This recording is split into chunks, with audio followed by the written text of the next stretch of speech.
El extraño poder de fascinación que ejercían sobre mí las pláticas de Carlos, hacía que la simple idea de perderme uno de esos encuentros me resultara insoportablemente dolorosa. En cierta ocasión le comenté sobre el asunto y me respondió: ya estás enganchado. Don Juan siempre incitaba a quienes le rodeaban a sostener un romance con el conocimiento.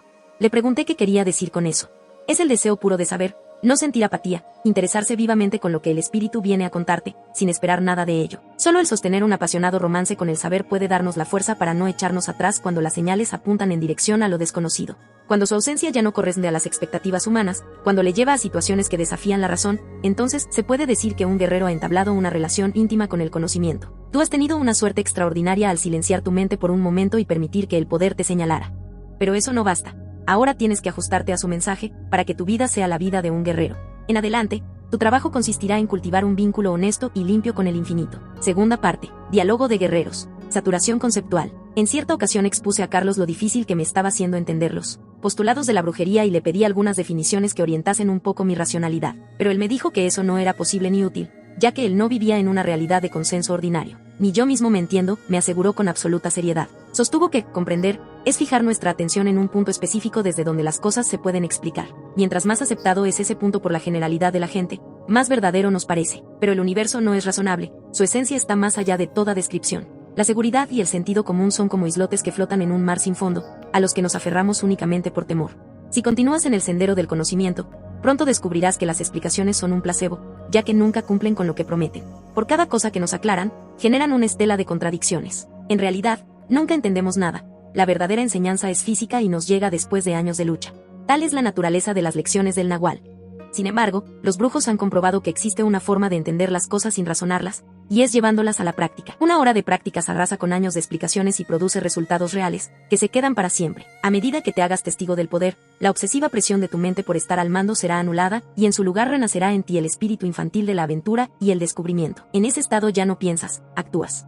A continuación me preguntó hasta qué punto mi interés por el conocimiento de los brujos del México antiguo era sincero. Le aseguré que de mi sinceridad no había dudas, y que estaba dispuesto a realizar cualquier esfuerzo, excepto a transgredir mis principios, basados en la honestidad y las buenas acciones. Él estrechó mi mano. «Eres el candidato ideal», exclamó, no sé si en son de burla o con sinceridad. Para mi sorpresa, afirmó que mis principios, que no eran míos, sino de cualquiera persona inteligente y normal, eran una base muy buena para empezar el trabajo. Son tu materia prima, pero ahora tienes que convertirlos en intento inflexible, porque si te quedas en las buenas intenciones no te servirán de nada. Haciendo una pausa, añadió: yo puedo ayudarte a dilucidar las creencias de los videntes del México antiguo mediante una combinación de estudio y experiencias. Tomando mi silencio como un acuerdo, continuó describiendo un programa de acción que yo debía incorporar en mi mundo diario, basado en 3 puntos: detener mi diálogo interno a base de puro intento, compactar mi energía mediante el reacomodo de mi forma de vida y soltar las amarras de mi mente para ensoñar. Dijo que ese programa estaba diseñado para ayudarme a aflojar un poco las fijaciones colectivas y animarme a contraer un compromiso práctico con los postulados de los brujos. Acepté su propuesta y me dispuse a escuchar. Pero Carlos era cualquier cosa excepto un buen instructor. Cuando leía sus libros, al menos tenía la oportunidad de detenerme, releer una frase o dejarlo todo para después. Pero al estar a su lado, su impaciencia y su incontenible torrente de palabras me agobiaban. Además, me daba la impresión de que evitaba por todos los medios que estableciéramos una relación humana. Cuando le hice notar que ese método no funcionaba, me respondió que se trataba de una deliberada estrategia de cazador. Al parecer, él estaba acechando las rutinas de mi mente a través de lo que llamó la saturación conceptual. Le pregunté qué quería decir con eso y me explicó: la razón se satura cuando le das demasiado contenido de trabajo. Don Juan acostumbraba a decir que los conceptos extraños, tales como los que manejan los brujos, deben ser repetidos hasta el cansancio, para que así ganen un lugar definido en nuestra conciencia, agobiada por el peso de tantos asuntos triviales. Lo que nos asusta frente a las lecciones de los brujos es que, aunque no lo queramos, constantemente estamos evaluando todo lo que llega hasta nosotros. Cuando el objeto de ese análisis es una proposición irracional, hay que tener mucha fuerza para no caer en el prejuicio. Si quieres conocer el lado mágico del mundo, sé implacable con tus razonamientos, no permitas que se acomoden, llévalos hasta su límite, al punto mismo de ruptura.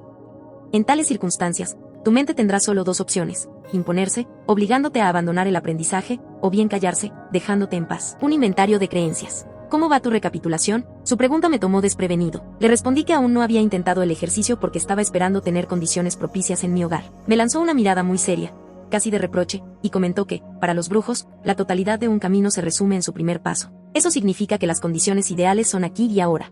Suavizando el tono de voz, concedió: así nos pasa a todos en el primer momento. Observar nuestra vida es un ejercicio perturbador, porque nos asusta llegar hasta el fondo y se hace fácil dejarlo de un día para otro. Pero, si insistimos, después de algún tiempo de escrutinio comenzamos a descubrir que lo que siempre nos parecieron formas obvias y correctas de pensar, en realidad son creencias implantadas. Las ideas a las que nos volvemos adictos constituyen la materia más densa de nuestra contaminación mental. Por lo general, todas ellas parten de un defecto de sintaxis. Si cambia la forma de hablar, estas dejan de tener sentido y son sustituidas por nuevas ideas. De ahí que haya tantos sistemas de creencias en el mundo. Desde el centro del conocimiento silencioso todos sabemos eso, por ello pocas veces estamos dispuestos a practicar nuestras creencias. Podemos pasar la vida hablando de amar al próximo o poner la otra mejilla, pero ¿quién se atreve a cumplir con eso? Ahí tienes las guerras por motivos religiosos, en las que la gente se mata por su forma peculiar de pronunciar el nombre de Dios. Los brujos saben que las creencias basadas en ideas son falsas. Me explicó que el punto de partida de nuestras convicciones suele ser algo que nos dijeron en tono imperativo o persuasivo cuando éramos niños, antes de que tuviéramos un registro de experiencias para comparar, o bien el efecto de la propaganda masiva subliminal a la que el hombre actual se ve sometido.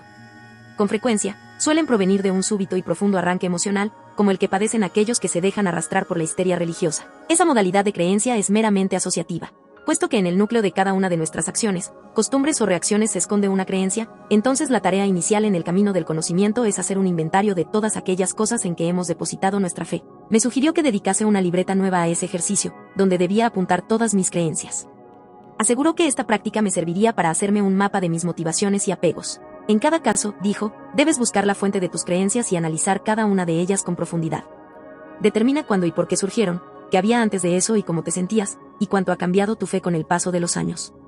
La intención no es que justifiques nada, sino que, simplemente, dejes las cosas en claro. Este ejercicio se llama, acechando al creyente, predijo que el resultado de la práctica me llevaría a liberarme de mis convicciones de segunda mano, y recalcó que en el mundo de los brujos solo es válida la experimentación directa, creer sin creer. Acepté el ejercicio porque me pareció inofensivo. Durante un par de semanas me dediqué a catalogar todo aquello con lo que me sentía mentalmente identificado. Esperaba que mi inventario fuese sencillo y claro, pero pronto me sorprendió constatar que se iba transformando en una lista interminable de patrones de pensamiento, a veces no muy coherentes entre sí. Por ejemplo, una de mis creencias era que solo las cosas demostrables son ciertas. Al mismo tiempo, otra de ellas sostenía que existe una realidad suprema, un ser divino más allá de toda forma de experimentación. Por mucho que lo intenté, no pude reconciliar esa contradicción. En el campo de las no creencias también tuve mis sorpresas. Lo más desagradable fue descubrir el modo como una simple sugestión había bloqueado para mí un área enorme de posibilidades.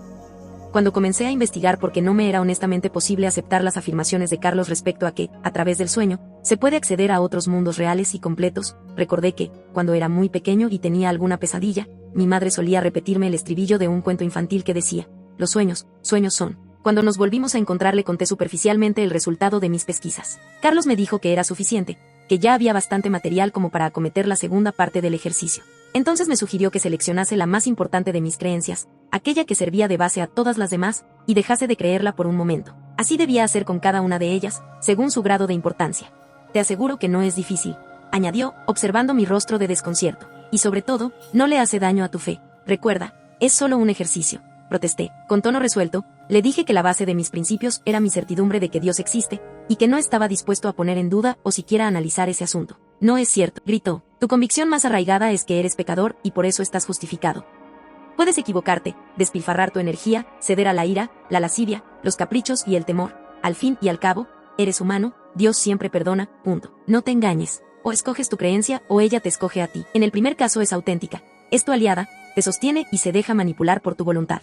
En el segundo, es una imposición y no vale la pena. Le repliqué que el ejercicio que él me proponía, tratar a mi fe con el mismo desenfado que quien cambia de camisa, no solo era una actitud blasfema y mercenaria, sino que su práctica probablemente terminaría por arrojarme a un estado de confusión interna. Observó, no tienes que estar claro para entrar en el mundo de los brujos. La idea que tenemos de que la verdad va de la mano con la claridad es una trampa, porque el espíritu es algo demasiado inaccesible para ser entendido con nuestra frágil mente humana. Como bien sabes, la esencia de la religión no es la claridad, sino la fe. Pero la fe no vale nada en comparación con la experiencia, punto. Los brujos son prácticos. Desde su punto de vista, lo que creemos o dejamos de creer es absolutamente irrelevante. No importa la historia que contemos, lo que importa es el espíritu. Cuando hay poder, el contenido de la mente es algo secundario. Un brujo puede ser ateo o creyente, budista, musulmán o cristiano, y aún así, cultivar la impecabilidad, lo cual automáticamente le llevará al poder. Sus palabras me irritaron más allá de lo razonable. Al darme cuenta de ello, me quedé sorprendido al constatar hasta qué punto habían penetrado en mí las doctrinas católicas aprendidas durante mi niñez. Ahora que Carlos las ponía en duda, sentía como si me estuviese despojando injustificadamente de algo muy valioso. Él notó mi dilema y se echó a reír. No confundas las cosas, me dijo. Las religiones no son un remedio, sino una consecuencia del lastimoso estado de conciencia en que permanece el ser humano. Están repletas de buena intención, pero muy poca gente se apresta a cumplir con ellas. Si sus compromisos significaran algo realmente valioso, el mundo estaría lleno de santos, no de pecadores, punto. En el momento en que se masifican, todas las ideologías, incluyendo el nahualismo, se convierten en mafias culturales, escuelas para adormecer al hombre. Por muy sutiles que sean sus planteamientos y por más que intenten validarlos con la corroboración personal, terminan condicionando nuestras acciones a cierta forma de recompensa o castigo, y con ello pervierten la esencia misma de la búsqueda. Si el pilar de mi fe es un salario, ¿qué mérito tiene? Punto. Los brujos aman la pureza de lo abstracto. Para ellos, lo valioso del sendero con corazón no es tanto a donde nos lleva como que tan intensamente lo disfrutamos. La fe tiene cierto valor en una vida común y corriente, pero no sirve de nada en contra de la muerte. Nuestra única esperanza frente a lo inevitable es el camino del guerrero. A la capacidad de manipular sus apegos mentales los brujos le llaman creer sin creer. Ellos han perfeccionado ese arte hasta el punto de que pueden identificarse sinceramente con cualquier idea, vivirla, amarla y desecharla si viene al caso, sin remordimientos de conciencia. Y dentro de esa libertad de elección, se hacen preguntas de brujos, por ejemplo, ¿por qué aceptarme como pecador si puedo ser impecable? Punto. Después de alguna resistencia, concordé con Carlos en que no podía haber nada de malo en someter a mis creencias a una sacudida. Según pude atestiguar, el principal efecto de la técnica de creer sin creer fue poner en evidencia la increíble fragilidad de mi catálogo de ideas, dispuesto a desintegrarse al menor golpe. Entendí por qué Don Juan afirmaba que el mundo en que vivimos es un tejido mágico, la magia del primer anillo de poder, la práctica del silencio. Como base para el silencio mental, Carlos me sugirió que luchase en contra de lo que llamó mi condición doméstica, es decir, mi pertenencia a un medio social. Lo refirió como un primer paso hacia la libertad. Poner en tela de juicio nuestras interacciones significa analizar de nuevo un montón de cosas que siempre dimos por sentado, comenzando por nuestro rol sexual y terminando por los compromisos familiares, religiosos y cívicos que solemos contraer. No se trata de juzgar o subvertir nada, sino de observar. El observar, por sí mismo, tiene un efecto sobre las cosas. Le pedí que me explicase cómo el acto pasivo de atestiguar puede modificar las cosas. Me respondió que la atención nunca es pasiva, por muy tenue que sea, porque está formada de la misma materia que conforma el universo. El solo acto de ejercerla implica una transferencia de energía. Es como la velocidad que, al ser aplicada a un objeto, le añade masa. Asimismo, el enfoque de la atención añade realidad a las cosas, y esa realidad tiene un límite, después del cual, el mundo que conocemos se desintegra. El secreto de los prodigios de los brujos es la canalización de la atención. No importa cómo la apliquen, ya sea para bien o para mal, lo que cambia es la intención, no la fuerza del enfoque. Para los nuevos videntes, lo mágico de la brujería no está en sus resultados, sino en los modos como llegamos a ellos. Por lo tanto, tu mejor intento como aprendiz es acallar tu mente. Cuando regresé a verle le confesé que, a pesar de que llevaba un buen tiempo tratando de cumplir con su consejo, no notaba ningún adelanto sustancial en cuanto al logro de un estado de quietud interior. Por el contrario, había notado que mis pensamientos estaban más agitados y confusos que nunca. Me explicó que esa sensación es consecuencia normal de la práctica. Como todo principiante, estás tratando de clasificar el silencio como un elemento más de tu inventario de creencias. El objetivo de tu inventario fue hacerte consciente del peso que tienen nuestros prejuicios. Empleamos casi toda la energía disponible en sostener un esquema del mundo, y eso lo conseguimos mediante sugestiones conscientes o inconscientes. Cuando un aprendiz se libera de esa cárcel, la sensación que tiene es que ha caído en un océano de paz y silencio. No importa que hable, cante, llore o medite, esa sensación permanece. En las primeras etapas del camino es muy difícil encarar el silencio como práctica, porque, en cuanto detectamos la ausencia de pensamientos, surge una vocecilla traviesa que nos felicita por ello. Eso automáticamente rompe el estado. El problema ocurre porque confundes el objetivo de los brujos con un ideal. El concepto del silencio es demasiado tenue para una mente como la tuya, acostumbrada a las clasificaciones. Es obvio que te has planteado el ejercicio en términos auditivos, como carencia de sonido, pero no es así. Lo que quieren los brujos es algo más sencillo. Ellos procuran resistir a las sugestiones, solo eso. Si logras hacerte dueño de tu mente y pensar con propiedad, sin juicios previos ni falsas convicciones, podrás cancelar la parte doméstica de tu naturaleza, un logro supremo. De otro modo, ni siquiera entenderás de qué se trata el ejercicio. Una vez que aprendemos a obviarlos, sin agraviarnos con ellos ni prestarles ningún tipo de atención, los comandos de la mente se quedan en nuestro interior por algún tiempo y después se irán. Así que no se trata de sacarlos de ahí, sino de matarlos de aburrimiento. Para alcanzar ese estado tienes que sacudir tu inventario de ideas. Yo te pedí que empezaras por tus creencias, pero hubiese funcionado igual si, por ejemplo, enlistas todas tus relaciones y afectos, o los elementos más llamativos de tu historia personal, o tus esperanzas, objetivos y preocupaciones, o bien tus gustos, preferencias o aversiones. Lo importante es que te hagas consciente de tus esquemas de pensamiento. La magia de todo inventario se basa en el orden de sus componentes. Cuando sacudimos ese orden, cuando falta alguna de las piezas que siempre dimos por supuesto, todo el esquema comienza a desmoronarse. Así pasa con las rutinas de la mente. Cambias un parámetro, de pronto hay una puerta abierta donde debió haber una pared, y eso lo cambia todo. La mente se estremece, punto. Eso es lo que has estado experimentando como una activación extraordinaria de tu diálogo interior. Antes ni siquiera lo notabas, pero ahora sabes que está ahí. Algún día esa presencia será tan pesada que harás algo al respecto. Ese día dejarás de ser un hombre común y corriente y te convertirás en un brujo. La oportunidad mínima. En una conferencia en que estuvo explicándonos los métodos de los nahuales para ayudar a sus aprendices, uno de los presentes, interrumpiéndole, le echó en cara: Carlos, siempre dices que sin nahual no hay libertad, pero es que tú tuviste un maestro. ¿Qué podemos hacer nosotros, los que no hemos tenido esa suerte? Punto. No es cierto. Tiene toda la información necesaria. ¿Qué más quieren? ¿Esperan recibir todo gratis, sin ningún esfuerzo? Si creen que otro va a hacer el trabajo por ustedes, están jodidos. Punto. Con tono de reproche, se burló de la flojera humana que nos lleva a esperar que otros hagan las cosas para aprovecharnos luego en lo posible. Calificó esa propensión como la antítesis de la conducta del guerrero. Todo lo que un hombre necesita es la oportunidad mínima de estar consciente de las posibilidades descubiertas por los brujos. Un guerrero no espera que vengan y le pateen el trasero para moverse, se adelanta y dice: yo puedo hacerlo solo. Punto. No hacen falta maestros. En otra oportunidad le pregunté: Carlos, ¿qué es lo que determina que un hombre común tenga acceso al conocimiento de los brujos? Punto. El intento, me respondió. El intento del hombre tiene que hacer una oferta al espíritu, y éste debe aceptarla, poniendo los medios de evolución en su camino. En tiempos pasados el único medio disponible era ser señalado directamente hacia un nahual. Hoy día el hombre común tiene la posibilidad de orientarse a través de publicaciones. Para intentar el acceso al mundo de los brujos hay que estar preparado. Un encuentro imprevisto con el poder no va a llevar a nada, excepto a un susto brutal para el buscador, quien a partir de ahí jurará que la brujería es obra del demonio, o bien que todo eso es pura falsedad. Pero una preparación mal conducida, que fomente la importancia personal en lugar de aumentar el asombro y el deseo de aprender, se convierte en un estorbo casi total para el aprendiz. Quien llega al nahual saturado de creencias sobre casi todo, no tiene ninguna oportunidad para seguir adelante. Por lo tanto, el siguiente requisito para ponerse en el camino del conocimiento es la más profunda honestidad. Hay que vaciar el puerto para que llegue la nave, reconociendo que, en el fondo, no sabemos nada. Una vez que se alcanza ese grado de preparación, es asunto de suerte. El espíritu determina quién será elegido y quién no. La respuesta del espíritu es inescrutable. Ocurre en forma imprevista y en términos que son casi siempre incomprensibles para la razón. De nuestra parte solo nos queda estar atentos a las señales, colocándonos deliberadamente en su camino. Cuando el intento del hombre sella una alianza con el espíritu, es inevitable que el maestro aparezca. Le pregunté si el nahual podía considerarse un maestro por el estilo de los instructores orientales. No hay comparación, por una razón muy simple. Un nahual jamás escoge a sus aprendices. Es el espíritu el que determina, a través de augurios, quién puede y quién no puede ser parte de un linaje. Un verdadero maestro es un guerrero impecable que ha perdido la forma humana y tiene un vínculo muy claro con lo abstracto, así que no acepta voluntarios. Los sistemas de enseñanza basados en el deseo espontáneo del buscador no llegan lejos, pues no están orientados hacia la realización, sino hacia los intereses del ego. Todo lo que hacen los seguidores es imitar, y eso no lleva a nada. Por lo tanto, no hacen falta maestros. Después de años de aprendizaje, me he convencido de que lo único que requiere un buscador es la oportunidad de estar consciente de sus posibilidades y un compromiso a muerte con su propósito. Observé que sus afirmaciones eran contradictorias con sus continuas referencias a que, sin Don Juan, él no hubiese logrado nada, replicó. Los brujos establecen una sustancial diferencia entre los conceptos de guía espiritual y maestro nahual. Una cosa es un individuo que se profesionaliza en dirigir rebaños, y otra cosa es un guerrero impecable que sabe que su papel se reduce a servir de enlace con el espíritu. El primero te dirá lo que quieres oír, y te dará los milagros que quieres ver, porque le interesas como acólito, mientras que el segundo se guiará por los comandos de un poder impersonal. Su ayuda no es altruista, sino un modo de pagar su vieja deuda con el espíritu del hombre. El nahual no es un tipo benévolo, no viene para agradarnos sino para despertarnos, y lo hará a palos si es preciso, porque no siente compasión.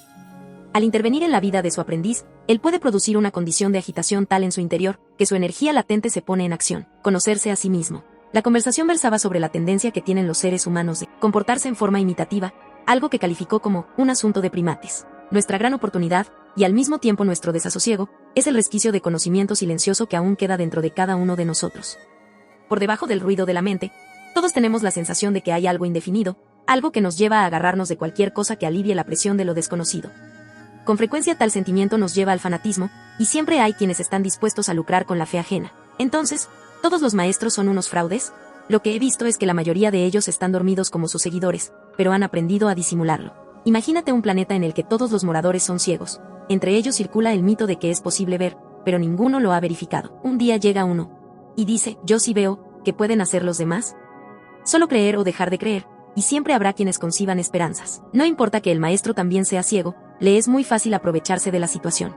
El águila no pide que la reverencies, solo que te llenes de conciencia. Caer de rodillas ante lo desconocido es completamente inútil, pero hacerlo ante otro ser humano es el colmo de la idiotez. El simio que llevamos dentro anhela tener algo que lo guíe, necesita creer que existen entidades superiores que pueden mágicamente resolver sus problemas. Como los niños, siempre estamos esperando que otro venga y se haga cargo. De ahí nacen los cultos que, en esencia, son formas de dejar la responsabilidad por el propio crecimiento en manos ajenas. Hemos sido engañados. Se nos ha dicho que somos especiales porque somos racionales, pero eso no es cierto. El ser humano se desespera por obedecer, se muere de miedo cuando le quitan sus preciadas creencias. Somos como peces limpiapeceras, siempre con la boca abierta, devorando cualquier tipo de detritus que nos lancen. Mientras tanto, desconocemos la fuente de vida y conocimiento que tenemos en nuestro interior. Te voy a contar una historia muy vieja y conocida, pero siempre nueva. Los dioses pensaron dónde esconder la sabiduría para sacarla del alcance del hombre. En las montañas, las escalaría; en el océano, terminaría por encontrarla. El espacio sideral, la luna y las estrellas resultaron igualmente desechados, algún día serían explorados. Finalmente, los dioses llegaron a la conclusión de que el mejor lugar para esconderla era en el interior del propio hombre, porque ahí nunca la iba a buscar. ¿Qué hizo entonces el hombre? En lugar de examinarse a sí mismo con toda honestidad, se buscó un maestro. Hacerse responsable por la propia existencia es una anomalía, una violación de leyes, un estado de pasión nada ordinario, una lucha que requiere toda la vida. Es el único proceder que renueva nuestra energía. No sé si podrás comprender este detalle. Conocerse a uno mismo es un intento de guerreros. Nadie puede intentarlo por ti. Punto. Plantas de poder. En un banco, casi oculto detrás de un puesto de periódicos, se hallaba sentado un individuo. Me llamó la atención, pero en una forma tan subconsciente que vine a reaccionar como a los 20 metros de distancia. Me volví, el individuo me miraba sonriente. Era Carlos. Me abrazó con efusión y comentó que un encuentro de esa naturaleza tenía que ser tomado como un augurio. Ahora sí, soy todo tuyo, exclamó. Pregunta. Punto. Vi venir mi oportunidad. En diversas charlas Carlos afirmó categóricamente que las plantas alucinógenas no son aconsejables para un buscador del conocimiento. Sin embargo, en sus primeros libros había escrito exactamente lo contrario, e incluso dio ejercicios extensos sobre su uso, poniéndose a sí mismo como ejemplo del poder de esas plantas. Este era un asunto que me interesaba vivamente, ya que yo nunca había experimentado en carne propia las increíbles formas de percepción que él describía y sentía una gran curiosidad. De manera que, aprovechando su buen ánimo, le pedí que me aclarase la situación. Al escuchar mi pregunta su entusiasmo se enfrió. Por lo visto, el tema le afectaba profundamente. Después de algunos segundos de reflexión, me contó que su cambio de perspectiva había sido determinado por una señal del espíritu. En el año de 1971, tras publicar mi segundo libro, recibí una incómoda visita. Agentes del gobierno de los Estados Unidos se me acercaron en una de mis presentaciones y me informaron que yo me estaba convirtiendo en un ídolo de la drogadicción juvenil y que me expulsarían del país a menos que modificara mi actitud. Al principio consideré que no valía la pena tomar en cuenta esta amenaza, pero después hice algunas averiguaciones y quedé impactado por la situación. Muchos estudiantes estaban tomando las enseñanzas de Don Juan como un permiso académico para doparse. Mi nombre se citaba por todas partes como si yo fuese una autoridad en materia de drogas. Pero yo no quería ser el santo patrono de nada, punto. Fui con mi dilema a ver a Don Juan, quien se rió del asunto y me dijo que un principio de los acechadores es no confrontar a nadie, y menos aún a gentes más poderosas que ellos. Te has metido entre las patas de los caballos y tienes que salir por ti mismo de ahí. Te sugiero que cuides tu aprendizaje, lo demás, ¿qué importa? Ese consejo me decidió a tener una actitud más cauta en mis próximas publicaciones. En lo personal yo no apruebo ni desapruebo nada, ya que no soy nadie para juzgar en el asunto y además, mi aprendizaje tusa un resultado de tales técnicas. Sin embargo, en el público no puedo estimular el uso de las plantas, porque mis libros llegan a todo tipo de gente y cada cual los interpreta a su manera. Sin vigilancia especializada, las plantas de poder pueden producir resultados lamentables, ya que mueven el punto de encaje con brusquedad y en forma errática, y a la larga, terminan cobrándose en la salud, la cordura, y a veces en la vida del practicante. En cierta ocasión me avisaron que el padre de un estudiante me estaba buscando con un arma, para matarme, pues me culpaba por la muerte de su hijo, que había estado experimentando con drogas. El asunto de las plantas es muy delicado. Si quieres entenderlo, tienes que abandonar la visión folclórica que tiene casi todo el mundo sobre los brujos. Los verdaderos guerreros toltecas no son fanáticos del doping ni de nada. Su conducta está estrictamente dictada por la impecabilidad. Ya les he explicado que Don Juan usó plantas conmigo solo al principio de mi aprendizaje, y porque yo estaba excepcionalmente fijo en mis rutinas. Mientras más terco me ponía, más plantas me daba. De ese modo logró aflojar mi punto de encaje el mínimo necesario para captar las premisas de la enseñanza. Sin embargo, a pesar de su cuidadosa conducción, eso tuvo un altísimo costo para mí, y es una de las principales causas por las que mi salud está hoy en día tan deteriorada. Las plantas de poder tienen un límite y un brujo lo encuentra muy pronto. Son un estímulo inicial, pero no pueden convertirse en la base del trabajo, porque no tienen capacidad para llevarnos a mundos completos, que es lo que busca el vidente. ¿Quieres decir que el movimiento que inducen sobre el punto de encaje no es lo suficientemente amplio? Por el contrario, producen una sacudida profunda y desmesurada. Un brujo hecho y derecho puede manejar eso, pero un aprendiz no. Si las emplea para romper sus límites perceptuales, el principiante se verá tentado a clasificar todo lo que está atestiguando como una alucinación. Al fin y al cabo, todo partió de una planta. De ese modo, nunca alcanzará el grado de compromiso suficiente como para fijar su punto de encaje en una nueva posición. Las plantas te llevan rápida y fácilmente al otro mundo, pero no te permiten acechar allí, esa es su limitación. El mejor modo de desplegar nuestra percepción es a través del ensueño. Como método, el ensueño es igual de sencillo, pero menos riesgoso, más abarcador y, sobre todo, mucho más natural. El objetivo del aprendiz es tomar las riendas de su punto de encaje. Una vez que consigue desplazarlo, está obligado a repetir esos movimientos sin ayuda externa, a fuerza de disciplina e impecabilidad. Entonces se puede decir que el guerrero ha encontrado un aliado. La trampa de la fijeza. En una de sus conferencias, Carlos explicó que nada es tan frágil como la fijeza del punto de encaje. Sostuvo que el arte de estar de acuerdo es tan especial, que nos cuesta casi 20 años de entrenamiento diario. Llamamos adultos a quienes lo logran y locos a quienes no lo consiguen. Sin embargo, nada es más fácil para nosotros que desplazarnos a nuevos universos. Para ello, basta con retornar a lo que fuimos. Nos explicó que la fijeza del punto de encaje consume enormes cantidades de energía y produce una visión estática del mundo. La energía procesada de ese modo se esparce por toda nuestra luminosidad y termina apelotonándose en sus bordes, donde forma masas densas que crean un reflejo del yo. En tales circunstancias, conmover la fijeza se vuelve una tarea agotadora. Para romper la trampa de la fijeza es válido, en principio, apelar a cualquier recurso. En la mayoría de los casos, solo un empujón proveniente del exterior puede provocar en una persona el movimiento del punto de encaje. Cuando tenemos mucha, pero mucha suerte, ese empujón nos llega a través del golpe del nahual. Una vez conseguido el desplazamiento inicial, el guerrero debe luchar por el dominio de su atención, y debe hacerlo mediante el ejercicio del intento y la práctica del ensueño. Ensoñar es la puerta de escape para la raza humana, y es lo único que da a nuestra existencia su dimensión apropiada. Sueño y despertar. Carlos tenía una gran habilidad para conducir las conversaciones hacia el lado práctico. A pesar de la extraordinaria agudeza de su intelecto, le repugnaba que sus charlas derivasen al plano de las especulaciones. Muchas veces pude atestiguar el modo ingenioso y rotundo con que se deshacía de los interlocutores más rígidos, enfrentándolos al tema de los resultados. En mi caso, su método para acallar mis ataques de raciocinio era reducirlo todo a una proposición inmediata, según él, nada difícil, el control de los sueños. Sin embargo, el ensueño era para mí el aspecto más duro de su enseñanza.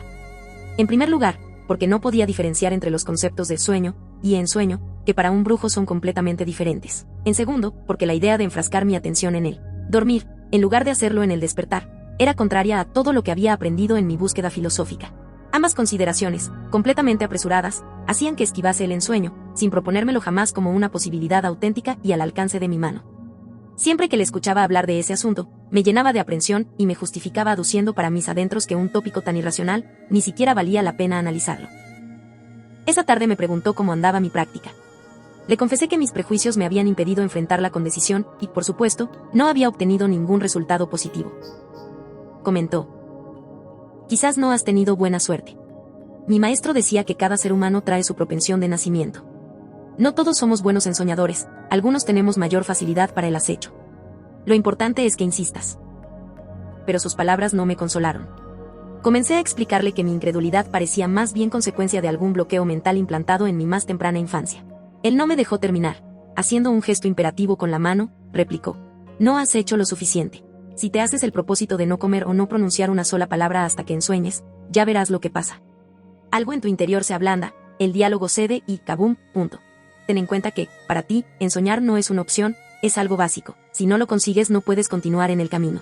Alarmado con estas palabras, le pregunté: ¿pero qué tengo que hacer para lograrlo? Querer hacerlo, me respondió. Es tan simple como eso. Estás exagerando la dificultad del ejercicio.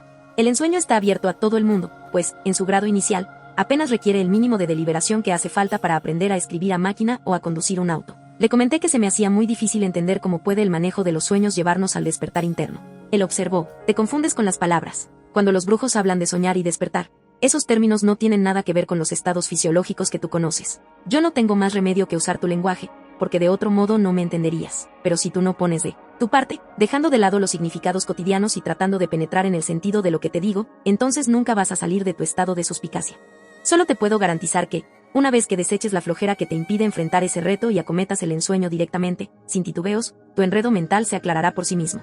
Me disculpé por mi terquedad y le pedí que me dilucidase nuevamente el significado del ensueño.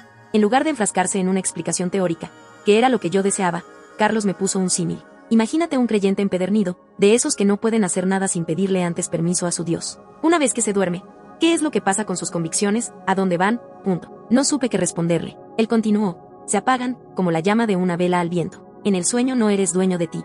Tus visiones son burbujas aisladas, sin conexiones entre sí y sin recuerdo del yo. Por supuesto, la fuerza de la costumbre te llevará casi siempre a soñar que eres tú mismo, pero igual puedes ser un valiente que un cobarde, joven o viejo, hombre o mujer.